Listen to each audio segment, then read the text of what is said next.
this talk today is about Doctrine. It's aimed a little bit more towards beginners, so if you already use Doctrine, some of this might be a little bit redundant for you, but hopefully I can teach you something new today as well. So first, just a little bit about myself. I'm the CTO of a company named morecommerce.com. I've been using PHP for over 15 years. I've been involved with Doctrine and Symfony development for a little over 10 years as well. So before I dive into Doctrine, I just want to tell you a little about what MoreCommerce is. We're an e-commerce company, obviously, hence the name. We build seller tools and consumer marketplaces. As of a couple of months ago, we're now a wholly owned subsidiary of Alibaba Group. And just to give you a sense of the scale of some of the platforms that are built on top of Symfony, we have over 100,000 sellers, 80 million active shoppers, and billions in sales run through our platforms on a yearly basis. Okay.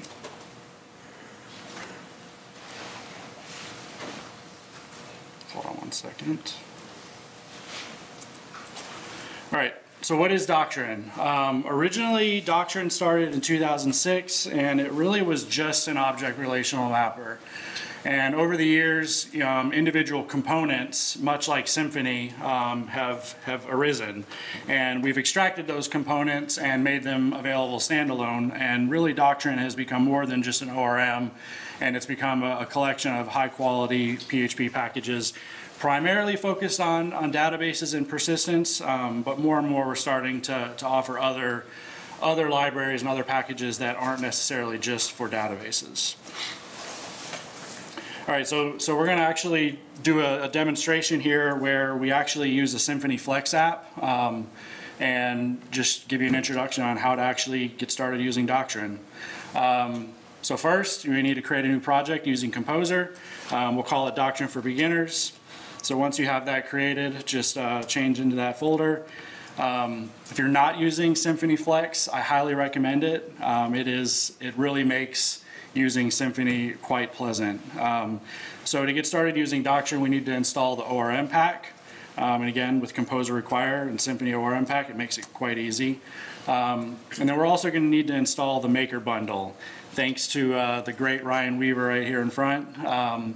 We're going to use this to generate our entities, controllers, and other classes to do this demonstration. So once you have everything installed, you really have a ready-to-go Symfony application that you can start using. The first thing that we need to do is edit the .n file in the root of the project and configure our database. So locally, we're going to create a MySQL connection string. You want to give it your username and password, and we're going to create a database named Doctrine for Beginners. So once you have that configured, if you want to change the configuration to use another database type, say like SQLite, or any of these other supported databases, it's just a matter of changing that database URL in the .n file. And in this example, we're basically creating a SQLite database. And notice how you can use the kernel parameters in the connection string there to generate the path to the SQLite database file. So now we have our database configured. The next thing that we need to do is actually create the database.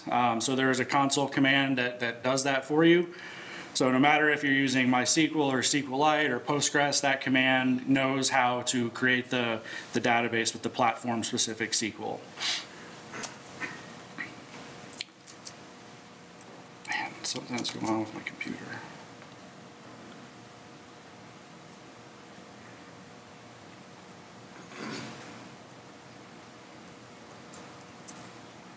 All right, so the next thing that we need to do, so we're going to start by introducing database migrations, because the first thing that we need to do after creating a database is to actually create a table. So we're going to do that with a database migration. A database migration is, it's basically just a PHP class where you define some SQL that tells the database how to upgrade from one version to the other. And you also have a down method that basically does the reverse of what the up does. So there's a command, Doctrine migrations generate. that will generate a blank migration for you. So it's your responsibility to then fill in the up method and the down method with what you want to do. So you're effectively taking your database from version 0 up to the current version. So in this case, we're going to create a very simple user table. You'll notice here that the up method passes in a schema object, and that schema object is basically a representation of the database at that version. So when I take that schema object and I can call the create table method, that returns a table object, and I'm really just kind of building up the metadata for that particular table. And then when the up method executes, it can look at what did the schema look like before and what does it look like now, and it's able to diff those two things and generate basically a list of SQL queries that can be then ran on the platform-specific database to bring the schema up to date with the changes that I've defined in the up method. And then the down method is just the opposite of the up, dropping the user table. So I recommend not actually committing this to Git or whatever your source control is. It's handy to kind of prototype things and get an idea of what the SQL would be. And then you can actually run this migration and you'll see the SQL it generates, and then you can copy it into here. The reason why I like to do that is, you know, it's much better for a code review for someone to actually look at the SQL that's going to be generated or that's going to be executed in production when that migration actually runs. So it's better to actually see the SQL and have a peer look at the SQL and give it a thumbs up before that gets deployed across all of your environments. I don't know what's going on with my computer.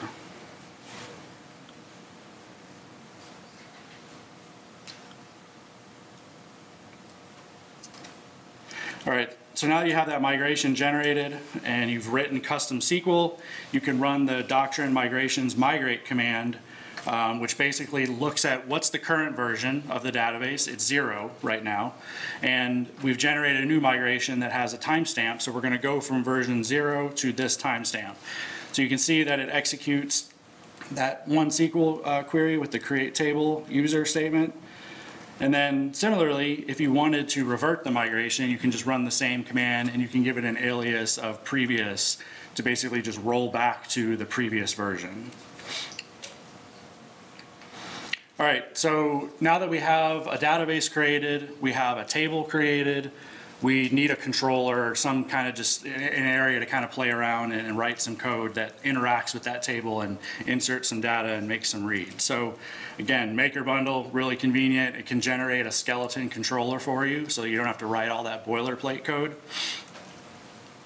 So after you run that command, it's going to output the user's controller and the app controller namespace, and we're going to immediately kind of replace that, that default function there with a create action. And all this is really going to do is it's going to accept a username and it's going to insert it into that user table that we created in the previous step. And it just, you can notice here, and if you were in Ryan's talk earlier or yesterday, where he talked about dependency injection and not having to modify, you know, the dependency container, the config, and just use, you know, auto injection. So by type hitting the connection argument there, it automatically knows to inject the connection, and then I can just call the insert method. The first argument is the table name, and the second argument is the array of column names and values that you want to insert into that user table. Now, of course, here, if you wanted to write your own SQL and write that insert statement, you could. The insert function is just a convenience method. So now when I run that command or that request locally, you'll see that I can easily create a user and those get inserted into the database. So I created a user for myself and Ryan. And now in that same controller, we'll basically create an action that just fetches all those users and returns the data as JSON. And now if I run that action, you'll see that it outputs the JSON for John and Ryan, which I previously inserted those records into the database on the previous slide. So now if you wanted to fetch an individual user, say you just wanted to write a custom SQL query, and fetch an individual username. So this is a route that has a username parameter in it. I'm still passing through the connection with the dependency injection, and then the string username is passed in through the route that I've defined in the annotation above that method. Who can spot the bug or the security flaw in this slide? It's bad. You don't want to do that. You never want to concat user inputted values into your SQL query. That is a SQL injection, and someone could do very nasty bad things if they discovered that. So instead of doing that, what you want to do is use these parameter placeholders. So you can basically give these named parameters in the SQL query, and then in the second argument to the fetch all method, you can pass in an array of values where the key equals the name of the placeholder that was defined in the SQL query, and the value is the value that you want to replace with that placeholder when the query is actually executed. So then that query gets executed, it returns an array of users. In this case, it would just be one, but then that array of users gets returned as JSON.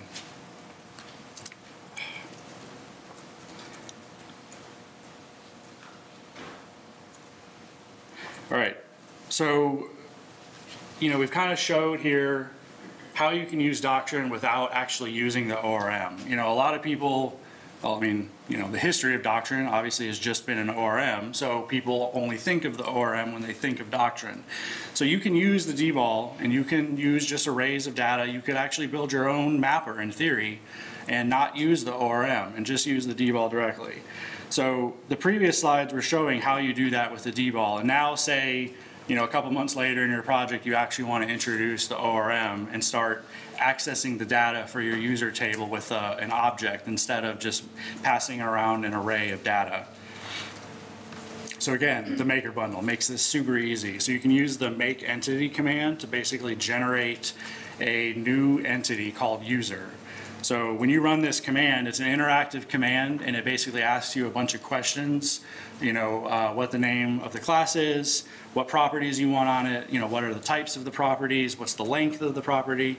So in this case, it's just one property, the username. So we'll run that command, and it generates two classes for us. It generates the user class in the entity namespace and the repository in the repository namespace. So the entity is just a plain PHP object. Like, there is nothing special about it. It is as simple as it can be, and if you're familiar with some, other styles of ORMs, one of the key differences is that the actual entities are aware of the persistence, meaning that they probably extend some base class that enforces some kind of convention on you. With Doctrine, that baseline minimum requirement does not exist. You can just write plain old PHP objects and define properties in your classes, and the annotations are basically just mapping the classes and the properties to tables and columns. If you don't want to use annotations, of course, you can use XML. You could actually just write the mapping information as raw PHP code. But for a clear, concise example, the annotations are pretty nice. And personally, if you're going to choose one or the other ones, I would choose XML. I prefer annotations because I like the mapping information and the properties and the classes and all that information to be together in one place. But XML, I think, would be the next best one because you can get auto-completion and validation in your IDE. YAML, I would probably stay away from, and it's actually being removed in Doctrine 3.0. You can't validate YAML. The amount of issues and bugs that you get by using YAML is quite high.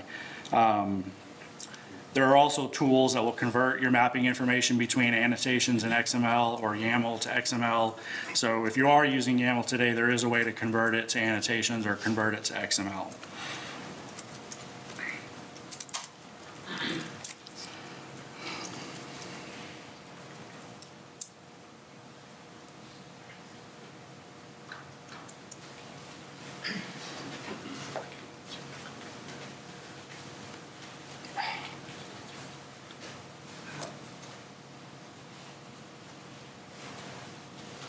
This is what I get for depending on the internet. You want to tether your phone? I don't know.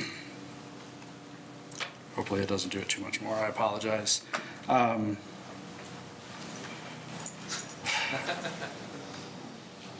me try this.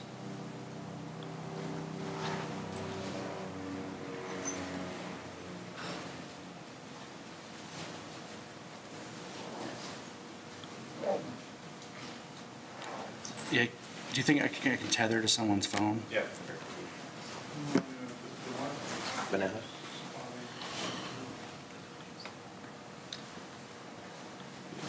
That's with the capital H in the period.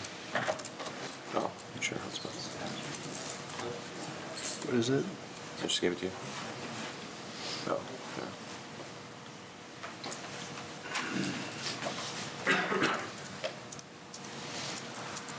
With a period? Yeah, with a period. Well, don't show it to everybody.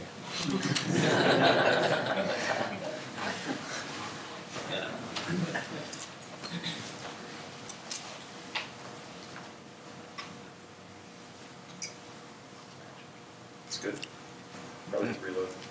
No, it's the Wi-Fi still spinning up there. Okay, so is your connector here? Yeah, bring your phone over here. Just stand up there. There we go. Is it working? All right, I'll just plug it in and leave it here. That's not a charger kit. Okay, I'll just sit here. All right, sorry guys.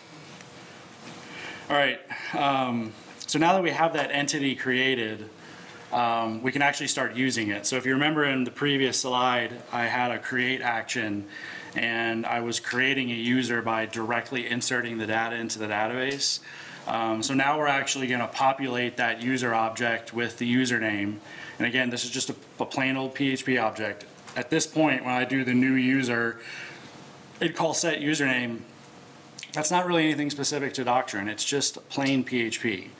And then you see how I'm injecting the entity manager here now instead of the connection. The entity manager is similar to the connection in a lot of ways, except it's kind of an abstraction one above, where you're working with objects and the properties and the classes instead of tables and columns in a database.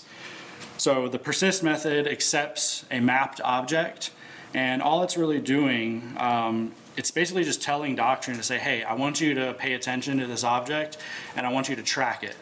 Any changes that I make to that object, I need you to keep track of it, and then when I call flush, it can basically just compare the state of the object when it was either newly created or fetched out of the database, and then compare it to the state of the database or to the state of the object when you flush. So obviously Doctrine internals are much more complicated than this, but this pseudocode kind of demonstrates really kind of what is happening internally. When you flush, there's a service inside of the ORM called the unit of work. And the unit of work is responsible for actually keeping track of all the objects and what the properties are and what the old values are and the new values are. So we have a way to get all of those tracked objects.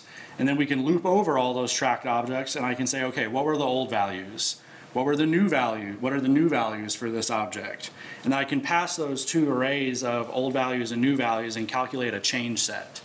And that change set contains literally just an array that says, this is the class, this was the primary key, this is the old value, and this is the new value for this particular property. And then from there, I can pass that array of change sets to another process that actually takes those change sets and converts them into platform-specific SQL queries. In this case, it's going to generate, a bunch of insert statements, update statements, and delete statements that are specific for MySQL. So now that you understand a little bit kind of how the entity manager works and how flushing works, the next concept is the entity repository. So the entity is an object, a class, a PHP class that represents an individual record in a database. And the entity repository is how you retrieve instances of those classes, of those objects, out of the database. And under the hood, the user repository, it's just a PHP class. It extends a class here called service entity repository. And I'll show a little bit more here later, but this is kind of where you'll put all of your queries. You could actually pass this user repository around and have controllers and services that create their own queries. But the benefit of using the repository and kind of consolidating all of your queries into one place is that you don't repeat yourself. Imagine an instance where you have, 10 queries and they're all doing the exact same thing, and you need to change one thing about that query. You have to go change it in 10 places instead of just creating a method call find whatever I'm looking for, and then you can just change it in that repository. So if you remember in the previous slides where I was just using the database abstraction layer directly, I was injecting the connection before to this user's action. So now I'm going to inject the user repository. And again, this is all just using the automatic features in the container. So all I have to do is type hint the user repository, and the container automatically knows how to inject that service. And then there are some methods that are available by default on the repository classes. And you'll notice here I'm using the find all method. I didn't actually write that method. There's just a default method available to just say, give me all of the objects in the user repository. And because this is an abstraction on top of the database abstraction layer, underneath the hood, this is actually just running a select star from the user table. And then it takes that array of data that we return, just a plain old PHP array, and then there's a process internally inside of Doctrine that can say, take this array of user data and put it into this user object. So instead of getting an array of user data back, I get an array of user objects back. So in order to then rewrite this return for this action, I basically just array map that user's array and convert it to an array of data that can then be JSON encoded. So in addition to the find all method, these are not methods that I would actually recommend using a lot. I think they're great for rapid application development and kind of prototyping things. All it really does is when you call a method on a repository and it doesn't exist, there's not an explicit method called find one by username. The underscore call magic method in PHP intercepts that method call, and we're able to parse that PHP function or that method name and basically generate a query, execute it, and return the results. So in that case, I'm saying just give me one user where the username equals JWage. So in addition to the magic methods, this is kind of just the same thing, except you're explicitly passing an array of field names, property names, and values that you want to query for. Much more explicit. The find by method actually exists, so your IDE will auto-complete it. I think actually in Symfony it generates doc blocks on the top of the user repository for IDEs so that it'll auto-complete the magic methods. In addition to find by, you can do find one by, where you pass in an array of criteria. So those are all really, really simple examples. Like those handle very, very, beginning examples in an application. And once you kind of grow past that very early initial stage, you're really going to want to custom write all of your queries and put them inside of the user repository and generate very explicit methods. You want return type hints, you want a doc block on the method describing that it actually returns an array of user objects so that your IDE knows that it's an array of user objects. And then that's one of the great things about Doctrine not using any magic for the objects. It's just a plain PHP object. So when you call find active users and you start looping over that array of users, your IDE knows that it's a user instance, and then it'll autocomplete that there's a get username method or a get ID method, which is a little bit different. If you There are some ORMs where you use like an active record style where you actually don't define explicit methods for a getter. So there is no method. It's all done via magic, via the __ set and __ get and the magic call method. So that's my personal preference, is to always be explicit. Try not to rely on magic things. I like strict, static, explicit code. All right, so now that we've demonstrated how you use the dball by itself, you've used an entity to access and manipulate user records in the database. What happens when you actually want to add something new to your entity? If you weren't using something like Doctrine, you are going to have to do something like this on your own. Write some SQL query, get it to the production database somehow, and execute a query to add a new property. So again, the MakerBundle makes this super easy. You just recall the same command that we ran before. It recognizes that there already is an entity named user, and it will ask you what new properties you want to add to that entity. So we're going to add a new property called Twitter, and it's going to hold our Twitter username. So when I run that command, if we were to go back and look at our user entity, it literally just adds a new private property called Twitter with a string, 255 characters length, and it can be nullable. And in this case, the reason why you would want it to be nullable is, some users may not have a Twitter handle, but we've already inserted records into the database where there is no Twitter handle. So when I try and create this column, I would probably have to backfill all of the records with all the Twitter handles if I wanted to have nullable as false. So if you wanted to, you could kind of do it in two phases. You introduce this new schema, have it be nullable initially, and then have some process where you get everyone to enter in their Twitter handle, and then once you have that requirement satisfied, you could issue another migration to enforce that at the database level. It's a really common thing that we do at More Commerce, is kind of these 2- and 3-phase migrations, where you don't change everything all at once. You kind of make incremental changes and actually have 2 versions of the same thing running at the same time, and you actually migrate everything to write to 2 places at the same time.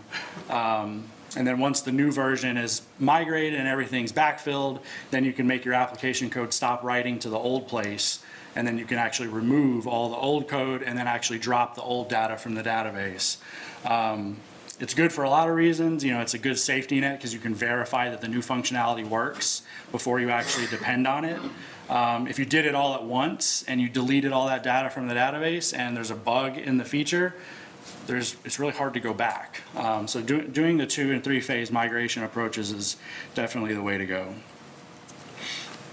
So now that we've added that new property to our entity, again, the MakerBundle coming in for us.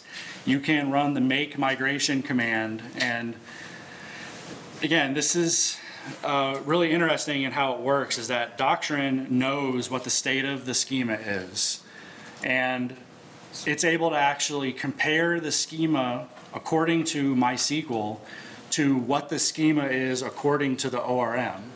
So because I've added that new Twitter property to that class, it can literally do a difference. It does a diff on what the schema is in the database and compares it to the ORM, and it sees that there's this new property called Twitter that doesn't exist in the database, and that's how it's able to generate this platform-specific SQL to alter the user table and add that Twitter column.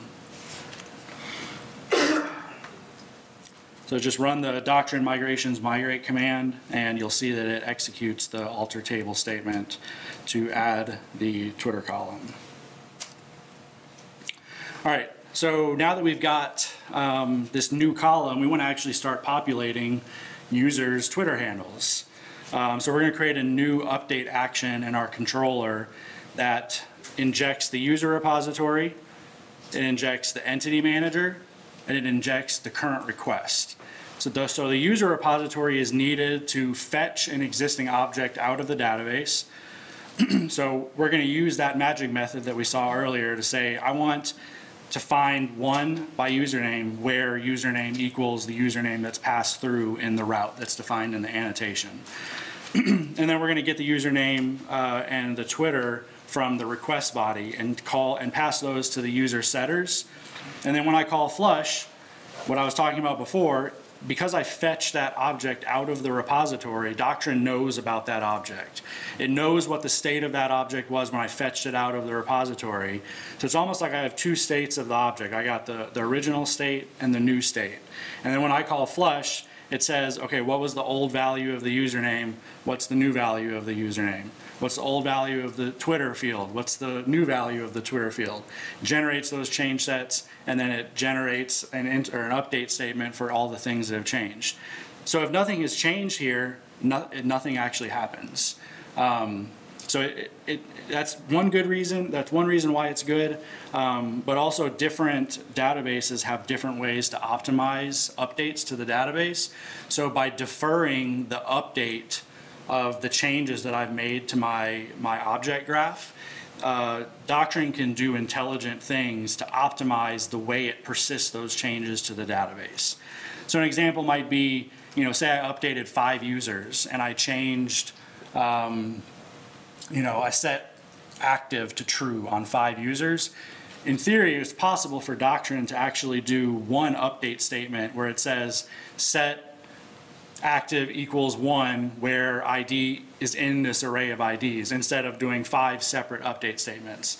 You may or may not want to do that, but just demonstrating that by deferring the persistence all the way to the end, you can actually do really intelligent things to optimize how that data gets updated in the database.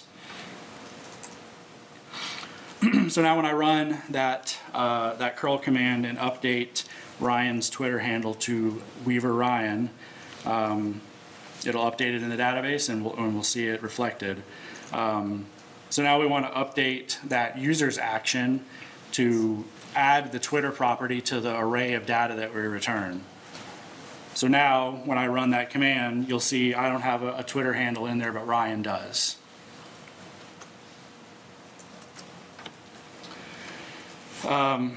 It's just another action kind of demonstrating how you would inject the user repository, define a route where you define the username in the route.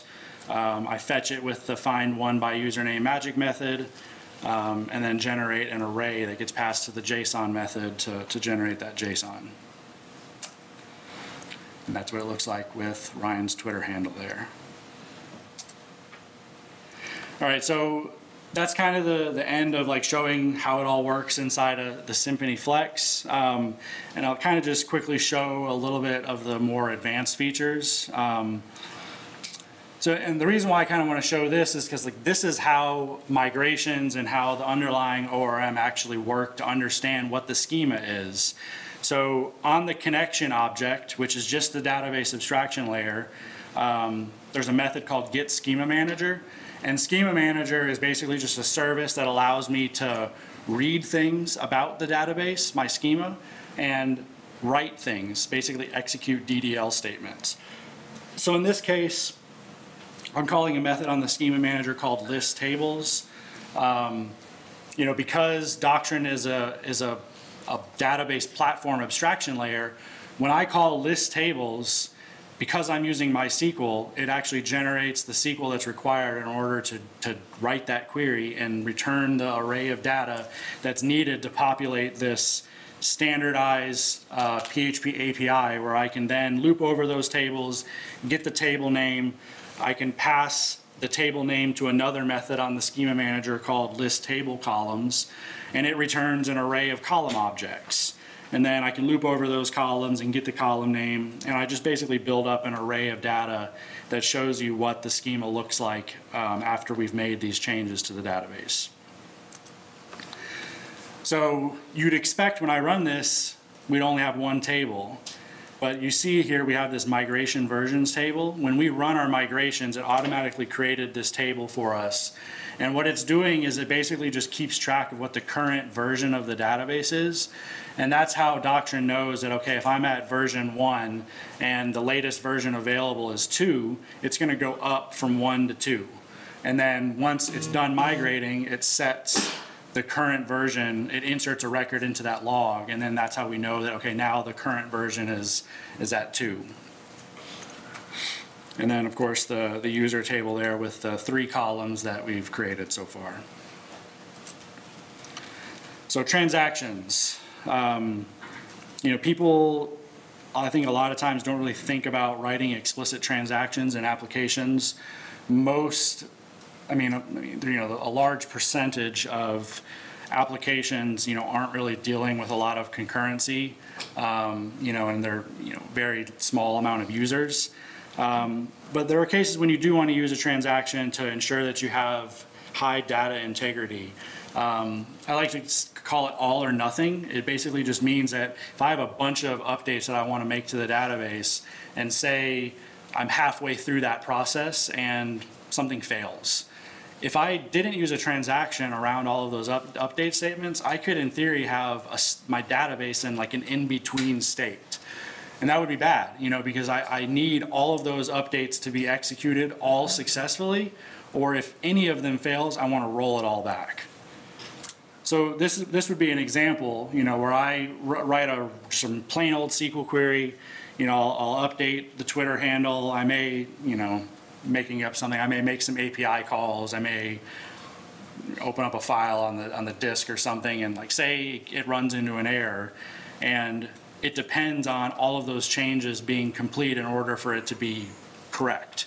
If anything happens before that connection commit gets called, it goes into that catch block and it calls connection rollback, and all of the changes that we've made to the database don't get committed. So there's also a little convenience method on the connection called transactional. It basically just allows you to pass an anonymous function or closure, whatever you want to call it. And it basically just automatically wraps. It really is just this. It just automates it and kind of gets rid of some of that boilerplate code for you. So just a nice little convenience method. So if you do a bunch of updates inside of that anonymous function and it throws an exception, it'll roll everything back for you automatically.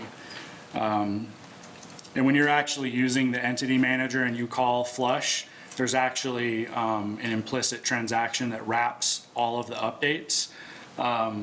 Because you could actually make multiple changes to your object graph, and then when you call flush, it results in multiple insert statements, multiple update statements, and if one of those fails, it actually rolls back all the changes that were being flushed. So that way you don't ever end up with your database in an inconsistent state.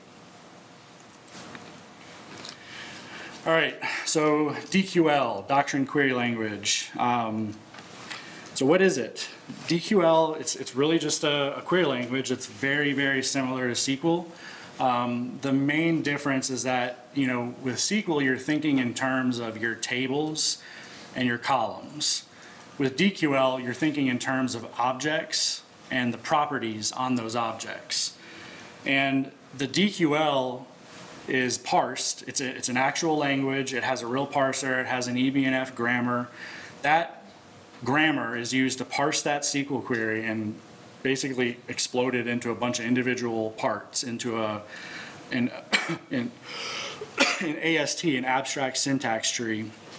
That abstract syntax tree is then used to combine it with the mapping information. So if I have my user property or my user class, my property called username, I map it to a column in the database called username. That's how it's able to know that I need to generate this type of SQL from this DQL. So here's an example of where we're actually running a query that was kind of similar to what we were running before with a raw SQL query, except I'm using the query builder to basically build up all of the parts. So I'm saying I want to select all of the user columns from the user class, and I want to alias it as u. And then I want to pass a where condition where it says username equals this placeholder. And then via the set parameter method, I can say I want to replace that username placeholder with JWage. And then when I call get query on the query builder, it gives me a query object for the state of the query builder that I built up. And then I call the execute method and it returns an array of user objects. So this is something that you would actually put inside of your user repository. You would call this find one by username, which is really, when you call that magic method find one by username, it's generating this query for you. It just does it dynamically and automatically.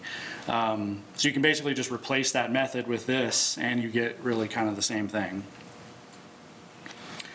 So this is the DQL string that gets built up in the query builder, and then that DQL string gets parsed. And I'm actually realizing a typo in this. That should be username. But then it transforms that DQL into that SQL statement. So if you don't want to use the query builder and you just like to write your DQL manually, you can do that and just pass it to the EntityManager create query method. And then when you execute that query, just like the other one, it returns an array of user objects. And the first argument to the execute method is the array of parameters to replace the placeholders with. So just real quick, these are just some other more advanced examples of like what you can do with DQL because it knows so much about the object graph and how it actually maps to the relational database. You know, imagine I had a user, our user entity, and I added a many relationship that says it has many phone numbers. I can write something that's just simple like this, and I say where u.phone numbers is empty. That SQL that gets generated would actually join the phone numbers table and add the platform-specific SQL that's required in order to build that functionality. It's super useful for reusable bundles and shareable code, where you may have a user bundle that provides authentication, and if you use all of these abstractions, it will work with any relational database. So I may choose to use MySQL, another person may choose to use Postgres or Oracle. You know, and every relational database unfortunately has subtle differences between the SQL syntax that's required in order to do certain things. So these are just some light advanced examples of more complicated things you can do with DQL. So last thing, there's this new concept in Doctrine 2.4 where you can basically use DQL to select a bunch of columns, and you can basically use this new operator to construct another plain old PHP object. You know, and it's not a tracked object. You can't, you know, change a property on the custom DTO and then flush. So I'm basically just I didn't have an example where I use this model, but it's a customer model. The customer has one email and it has one address associated to it. So you notice how I'm doing that join here, but I'm not having to do the on syntax like you would in SQL. And the reason why I can do that is because the mapping information that I defined in the entity describes how the customer is related to the email and how the customer is related to the address. So it's able to generate the platform-specific SQL with all of the joins and the on conditions to arrive at all of that data and give me the customer name, the email address, and the city. And I instruct Doctrine to take those values from the select and to pass them to this constructor in this customer DTO object. So this is useful, you know, if you want to make a model that has multiple relationships and you want to put it all into one simple object that you can then pass around to your service layers to read from data. It can greatly reduce the complexity of your application code. Last thing, this is another common complaint, you know, with using ORMs, where it's like, I just want to write raw SQL. I don't want to use DQL. I don't want to use magic methods. Okay, you can do that. The result set mapping is a class that actually is used under the hood automatically. And we're basically just, instead of allowing Doctrine to automatically populate that result set mapping by looking at the mapping information and the DQL and basically just generating that result set mapping, I'm taking complete control. I'm writing the SQL query myself, and I'm telling Doctrine what to do with every column that I return in the select statement and where to put it. Meaning, where do I want to put this column? Do I want to put it in this entity and this property? So you can have complete control. You could write totally optimized SQL for whatever database you're using, and you still just get back plain PHP objects with the data from the database populated in your objects.